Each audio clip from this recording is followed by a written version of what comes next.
രത്നമ്മയെ ഞാൻ എപ്പോഴെങ്കിലും അടിച്ചിട്ടുണ്ടെങ്കിൽ അത് നിന്നോട് അനീതി കാണിച്ചതിന്റെ പേരില്ല. പക്ഷെ അവള് നന്നാവില്ലെങ്കിൽ പിന്നെ ഞാൻ എന്ത് ചെയ്യും? എപ്പോഴും പിടിച്ച് അടിക്കാൻ പറ്റുമോ? എപ്പോഴും വിളിച്ച് ചീത്ത പറഞ്ഞാൽ അതിനെന്തെങ്കിലും ഫലമുണ്ടോ?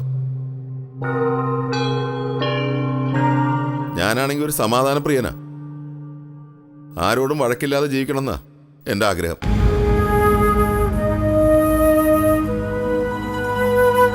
പക്ഷെ രത്നമ്മയോ ആരോടെങ്കിലും കലഹിച്ചില്ലെങ്കിൽ അവൾക്ക് തൃപ്തിയില്ല. വഴക്ക് വിലക്ക് വാങ്ങുന്ന സ്വഭാവ. കുറെ കഴിയുമ്പോൾ നമ്മളങ്ങ് മടുക്കും.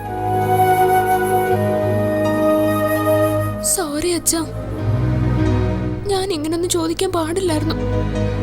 അച്ഛൻ ക്ഷമിച്ചേക്കണേ. നീ ചോദിച്ചാലും ഒരു തെറ്റുമില്ല മോളെ.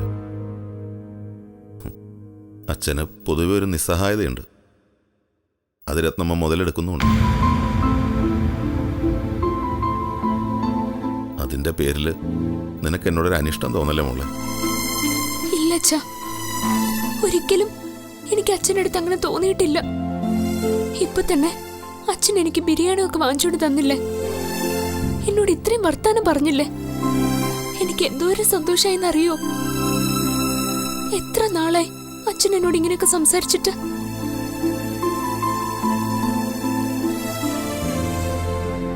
സാരമില്ല, കഴിച്ചെഴുന്നേക്ക്. ഉറങ്ങണ്ടേ?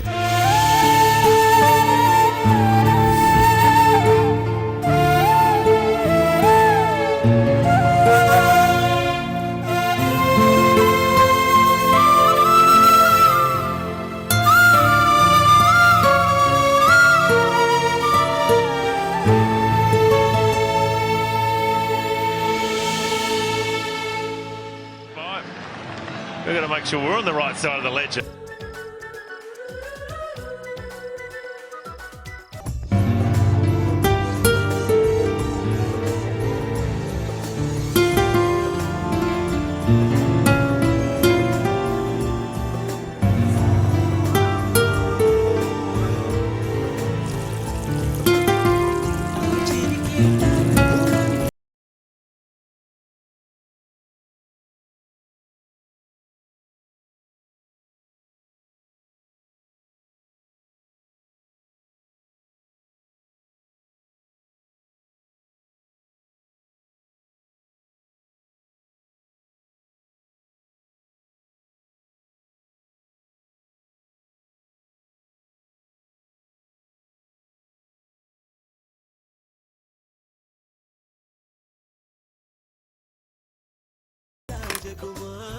ഹലോ, നീ ഇതുവരെ കിടന്നില്ലേടി?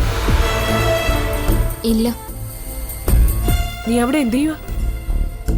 മേശ തുടക്കായിരുന്നു. എന്താ അവിടെ ഒരു ശബ്ദം? ടിവിയുടെ ഒച്ചയാ. നീ പാതിരായ്ക്ക് അവിടെ ഇരുന്ന് TV കാണുവാണോടി? ഞാനല്ല TV വെച്ചത്, അച്ഛനാ. അച്ഛനോ? ഏതച്ഛൻ?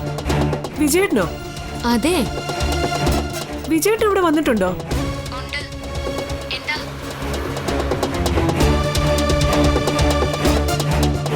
ഹലോ,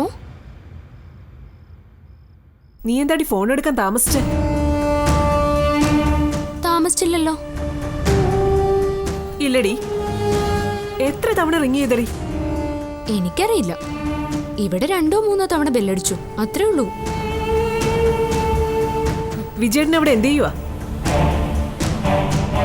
അച്ഛൻ TV കാണുവാണെന്ന് ആദ്യമേ പറഞ്ഞല്ലോ. വിജയേട്ടൻ എന്തുകൊണ്ട് ഫോൺ എടുത്തില്ല? എന്നോട് എടുക്കാൻ പറഞ്ഞു. നീ വിജയേട്ടന്റെ അടുത്തായിരുന്നോ? ഞാൻ ടേബിള് തുടക്കുമായിരുന്നു. വിജയേട്ടൻ എപ്പോഴാടി വന്നത്? സമയം ഞാൻ നോക്കിയില്ല. ഒരു 9 മണി കഴിഞ്ഞു കാണും. വിജയേട്ടൻ വരൂന്ന് നിന്നോട് നേരത്തെ പറഞ്ഞിട്ടുണ്ടായിരുന്നോ?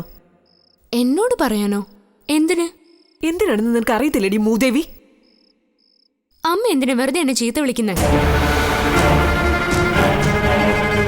വിജയേട്ടൻ വന്നിട്ട് ഇതുവരെ എന്ത് ചെയ്യുമായിരുന്നടി? അച്ഛൻ വന്ന ഉടനെ കുളിച്ചു, പിന്നെ ഫുഡ് കഴിച്ചു. പിന്നെ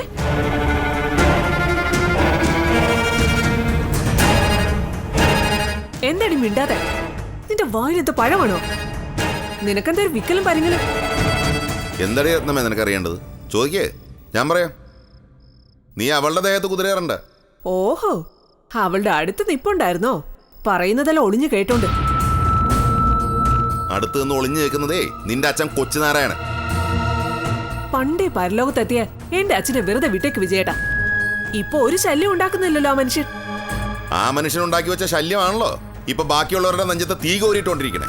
ഓ, ഞാനിപ്പോ വിളിച്ചത് ശല്യമായി അല്ലേ? എടീ, നിനക്ക് എന്തെങ്കിലും ചോദിക്കാനും പറയാനും ഉണ്ടെങ്കിൽ അത് നേരെ ചൊവ്വേ ചോദിക്കണം. നിന്റെ കുത്തും കോമയും വെച്ചോണ്ടുള്ള വർത്താനം ഉണ്ടല്ലോ, അതേ എന്റെ അടുത്ത് വേണ്ട. വിജയേട്ടൻ എന്താ ഇത്ര വെപ്രാളം? എവിടെയായിരുന്നു വിജയേട്ടൻ? ബെഡ്റൂമിലോ? ബെഡ്റൂമിലെന്താ നിന്റെ അമ്മ എത്തി കിടക്കണ്ടോ? എപ്പോഴും അവിടെ പോയിരിക്കാൻ. ഞാൻ TV കണ്ടോണ്ടിരിക്കുകയാണെന്ന് ജാനിമോള് നിന്നോട് പറഞ്ഞാലടി. ഓ ജാനിമോള്, വിജയേട്ടൻ TV കാണുമായിരുന്നെങ്കിൽ എന്തുകൊണ്ട് ഫോൺ എടുത്തില്ല? എനിക്ക് മനസ്സിലായിരുന്നടി ഫോൺ എടുക്കാൻ. നീ എന്നെയാണോ വിളിച്ചത്? അല്ലല്ലോ, നീ ആരെയാണോ വിളിച്ചത് അവള് തന്നെയല്ലേ ഫോൺ എടുത്തത്. ഞാനിന്ന് വീട്ടിൽ കാണില്ല എന്ന് വിജയേട്ടനെ അറിയായിരുന്നല്ലോ അല്ലേ? അറിയാം, നീ എന്നോട് പറഞ്ഞിട്ടല്ലേ കരുനാഗപ്പള്ളിക്ക് പോയത്. പിന്നെ എന്തിന് വിജയേട്ടൻ വീട്ടിലോട്ട് വന്നു? ഈ വീക്കെൻഡിൽ വീട്ടിലോട്ട് വരണ്ടാന്നും ഞാനും പിള്ളേരും കരുനാഗപ്പള്ളിക്ക് പോവാന്നും പ്രത്യേകം പറഞ്ഞിരുന്നല്ലേ? ആ, പറഞ്ഞിട്ടുണ്ടായിരുന്നു. ചില വീക്കെൻഡുകളിൽ ഞാൻ കെഞ്ചി പറഞ്ഞാലും വിജയേട്ടൻ വരാറില്ല. ഇത്തവണ ഞാൻ വരണ്ടാന്ന് പറഞ്ഞിട്ടും വന്നു. എന്തിനു വന്നു? ഞാനെന്താ നിന്റെ പട്ടിയാണോടി? നീ വരാൻ പറഞ്ഞ ഉടനെ വരാനും പോവാൻ പറഞ്ഞ ഉടനെ പോവാനും. എന്റെ വീടായത്. എനിക്ക് ഇഷ്ടമുള്ളപ്പോ ഞാൻ വരും, ഇഷ്ടമുള്ളപ്പോ ഞാൻ പോവും. വരണ്ട വിജയേട്ടാന്ന് ഞാൻ പറഞ്ഞപ്പോ വിജയേട്ടന് പറയായിരുന്നല്ലോ തീർച്ചയായും ഞാൻ വരൂന്ന്. അങ്ങനെ പറഞ്ഞോ? ഇല്ലല്ലോ. ഇന്ന് വൈകുന്നേരം എനിക്ക് തോന്നിയത് വീട്ടിൽ പോണോന്ന്. അതെന്താ അങ്ങനെ പ്രത്യേകിച്ചൊരു തോന്നല്? ജാനി അവിടെ തനിച്ചായിരുന്നു എന്ന് അറിയായിരുന്നു അല്ലേ? രത്നമ്മേ, നീ സൂക്ഷിച്ച് സംസാരിക്കണം. നിനക്ക് എന്തുത്തരം കിട്ടാൻ വേണ്ടിയടി നിന്റെ ഈ വൃത്തികെട്ട ചോദ്യം ചെയ്യല്? ഇനി എനിക്കൊന്നും ചോദിക്കാനില്ല വിജയേട്ടാ. ചില കാര്യങ്ങള് ചോദിക്കാതെ ഉത്തരം കിട്ടും വിജയേട്ടാ.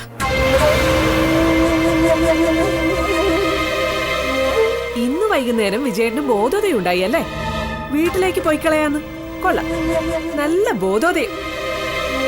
എന്നിട്ട് ആ വിവരം എന്നെ ഒന്ന് വിളിച്ചു പറഞ്ഞോ? ഇല്ല.